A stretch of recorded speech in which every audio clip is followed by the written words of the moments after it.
Barnes and LeBrun. They watched them tonight. I didn't see them particularly get a checking line out against them. I think they must have just told whoever was out against those guys to watch them a little bit. I thought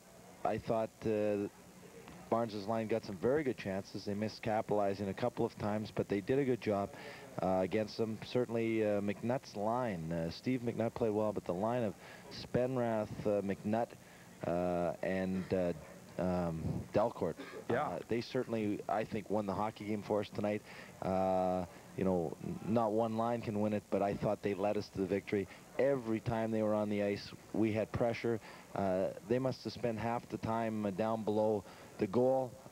They kept working it. They kept working it. They didn't just throw it away. They kept waiting. Finally, a guy'd open up in the slot. They'd get a shot, or the defenseman would get a shot. And very seldom when they were on the ice tonight did Seattle get any pressure on our end. They just did an outstanding job. And you know, it's the first game that they've played together. And I think that it might be the makings of one heck of a good line.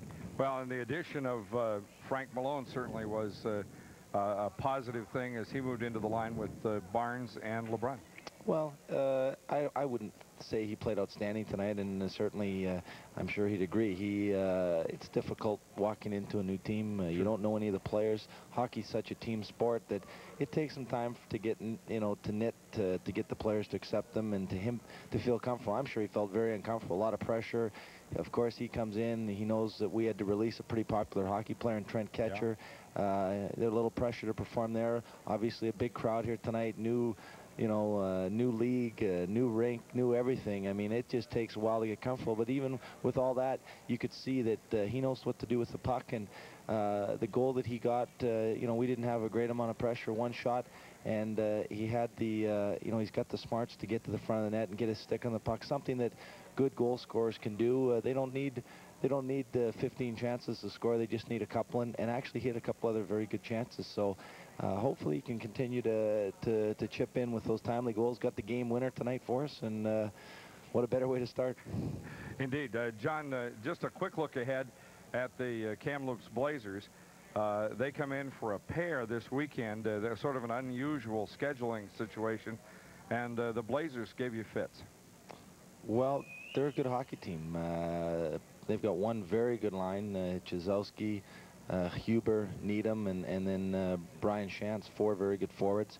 You know, quite frankly, I don't think that they have any better hockey team on paper than we do, but they're very well coached. You have to give Ken Hitchcock and his staff, Donnie Moore, Don Hay, they're the best coaching tandem that I've seen in junior hockey in a while, and they know how to win. They've got a lot of young players. I don't think they lose really anybody off their team for next year, and they're just playing great. But they have played very well at home. They haven't played that well on the road.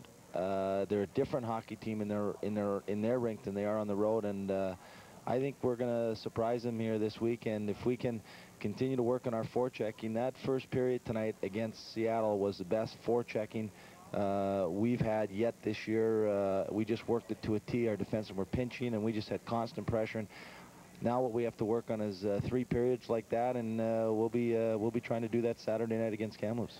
John Olver, thank you very much for joining us. We'll take a brief break and be back to talk with Steve McNutt on tonight's Tri-City Americans Hockey Broadcast.